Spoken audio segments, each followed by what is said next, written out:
The Nyeri Technical Training Institute was a no-go zone for the better part of yesterday night following the eruption of chaos at the institution. The chaos supposedly began after the student election results were announced. The loser, who had lost by 9 votes, refused to concede defeat and his supporters took to the streets.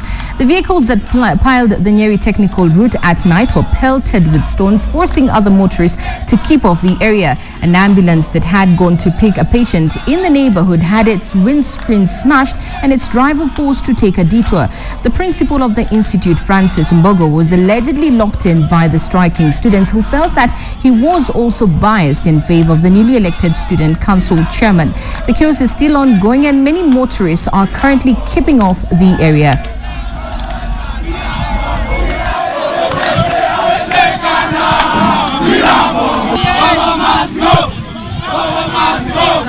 I'm the chairman of the Student Council, 2015. In NTTI, I've been the vice from last year. So the institution, I have the history of the institution and the demonstration. There are a number of the things which we are facing with the students. The issue started yesterday night after the election of the Swanti, and I called the principal and he did respond to the students. Now today in the morning, I went to his office with my vice chairman. I called him to come and address the students. Now after addressing the students, the issues are many, lies from the environment, the fee differences, the sanitation, things like the fees, security, issues with the talent shows, the student welfares, number of the things. Now, after addressing the students, the principal said it's either we go back to the class or he decide we home, all of us we home. This is a peaceful demonstration. Atuda destroy Kitu. It's a peaceful demonstration of which we want now the government, at least something must be done here. Now, Carol Derry is in Nyeri and joins us via phone. Carol, what is the current situation there? Yes, Najma, good afternoon. As you have seen from the footage that we were able to send about the chaos that erupted at the Nyeri Technical Training Institute, occasioned by the elections for the Student Council body, the contenders were Mr. Mulwa and Mr. Omwamba. And of course, the loser lost by 9 votes, and his supporters were not too pleased about that. So they went on rampage, pelting all the vehicles with stones. Some of the pictures that you have seen are from yesterday night, and this morning as well, the better part of the morning, there was still chaos. And as of now, it's also still a no-go zone because vehicles are avoiding to ply that route, the Nyeri Technical Training Institute route, as the students are still rowdy, the rioting students are still pelting the vehicles with stones. Something of concern is that there was minimal police presence when we went there this morning. There were not many officers, so the questions were why security has not been, heightened following the eruption of the chaos. Because, like you've seen in the footage yesterday night when we visited the area, we met an ambulance that had gone to pick a patient. But unfortunately, the students smashed the ambulance's windscreen, and it had to turn back without the patient. So the scene is still ugly, Najma. And were there any casualties? As of now, Najma, none reported apart from the damaged vehicles, those whose windscreens and park windows were smashed. No casualties reported as of yet. Yes, Najma, that is the situation as of now. And did the principal manage to get out since the students had locked him up, and did he address them?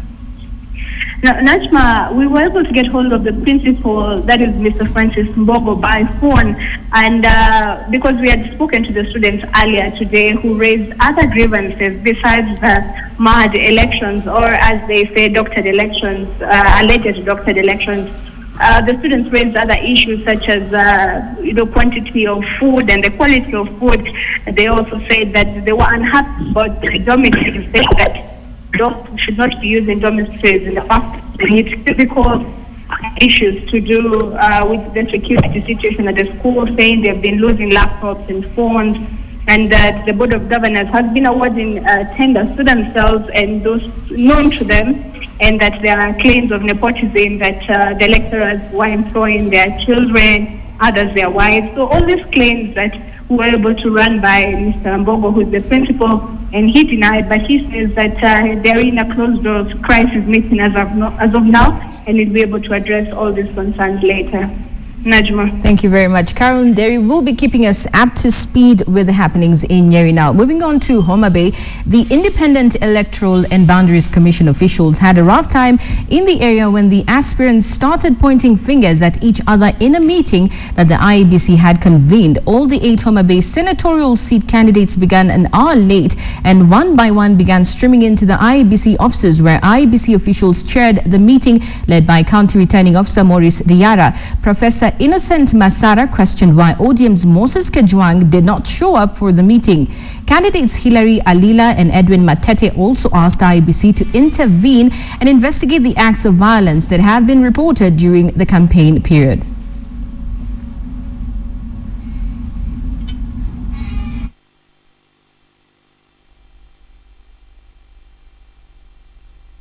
In fact, there is a popular belief, and it is catching, the county. And I think tension is building around it. It's true. That a large number of those people who are coming to preside over the elections as polling clerks and as presiding officers are friends of a single candidate. But however, you will note that certain candidates are targeted. There must be a reason probably why they are being targeted. So probably the electorate need to investigate themselves why they are being targeted. They are probably being targeted because they are being rejected. Now, Kirinyaga County has embarked on a project that will involve digital mapping of the land so as to unlock the wealth of the agricultural-rich county. Speaking during a workshop on land, the Kirinyaga County government, through the Lands Minister Anthony Gadhumbi, said the mapping will help in identifying the important resources that will not only empower the people of Kirinyaga, but will encourage investors to develop Kirinyaga. The main advantages for this process is that we are going to unlock the wealth of this county. We are going also to check the rapid urbanization of our towns like Kutus, Kerugoya, Wanguru, and we are also going to create a situation where most of these urban areas in Kirinyaga, in lands that don't have titles, we are going to process ownership documents for these people, give them the security to undertake investment using these parcels, and I'm sure in the next few years we will have created towns that are more organized, towns that have external people coming in to invest here, and we're also going to do a lot of zoning whereby we are going to prioritize land uses, like for example in areas of the Lower Sagana whereby we want to unlock tourism, areas of the upper county areas, Mount Kenya, whereby we also have a lot of potential in tourism, and also in the main urban areas where we are looking at basically creating an investment opportunity for our people. Now, more Kenyans could be dying of cancer than previously thought, says Health Cabinet Secretary James Macharia. Macharia, who today swore in the board of the National Cancer Institute of Kenya, also announced that the government will on Friday adopt a project to dedicate 21 billion shillings to the acquisition of cancer treatment equipment for public hospitals. Sharon Momanyi reports. At their home in Kaaga, Meru County, Mary Wathanu is busy carrying out her usual household chores. But usual is far from what Mary's life has been. 14 years ago, she was diagnosed with leukemia. At the time, the diagnosis itself sounded something like a death sentence to the then Class 8 pupil. Diagnosis was done here at Meru, but my treatment was further in Nairobi. It was a challenge for us because we didn't have ways to get there. We had to be assisted by friends, family, and also relatives, and also community. But the family would soon forge ahead, taking Mary for treatment at the MP Shah Hospital in Nairobi, where she underwent a surgery to remove a tumor from her stomach. For 6 months, she stayed at the hospital undergoing chemotherapy and radiotherapy. Na chemotherapy nayo inakuwa ni ya pesa mingi. Sasa sisi hapo tukaanza kukua kila kitu, tukauza, tukatafuta pesa kwa watu, na ikawa ni challenge kubwa sana. Mary has lived to tell her story. Statistics indicate that about 22,000 cancer patients in the country do not. Cancer kills 8 million every year. So whereas the globe, the international institutions, the World Bank, WHO have focused all the resources, attention to West Africa, which is a good thing, they must also reflect on these numbers. Currently, the country does not keep comprehensive data on cancer deaths and cancer patients due to weaknesses in data collection capacity. Thousands of Kenyans spend billions every year to seek cancer treatment abroad. Majority of cancer patients cannot afford medical care which is actually largely inaccessible due to scarce equipment and oncologists in the country. According to the Cabinet Secretary, the care burden is about to get easier. He says the government is expected to sign a 38 billion shilling deal with multinational organizations this Friday for the supply of critical medical equipment to public health institutions. Macharia says the deal will see all kinds of equipment supplied to 2 hospitals in each of the 47 counties. Out of the 38 billion shillings from the deal, 21 billion will be specifically dedicated to the acquisition of cancer treatment equipment, coming hand in hand with a plan to have expert attention available to all Kenyans. We have created a very special structure with General Electric, whereby we shall have centers of excellence. The few experts we have, the oncologists we have in the country, will be located in those centers of excellence. But the machines will be located in remote areas in the counties. And the clinical officers will be able to take those images in the counties, and those images electronically transferred or transmitted to the centers of excellence, which will be manned by expert oncologists. Macharia was speaking at the swearing-in of the board of the National Cancer Institute of Kenya. The Media Owners Association chairman Sam Sholei reiterated the importance of creating public awareness about cancer as a first step of curbing it. So the media can play a big role, sensitizing the public about the effects of cancer, about the need to go to hospital frequently, and it is recommended every year that people should check themselves to make sure that if there is cancer that has manifested in them, it is detected early so that it can be treated. The world marks Cancer Day 2015 under the tagline, "Not Beyond Us." At a national level, the plan to decentralize facilities and expert care is one that will see strides achieved in the Kenyan fight against cancer. Only patients will still be hoping that soon the cost of this care will not be beyond them.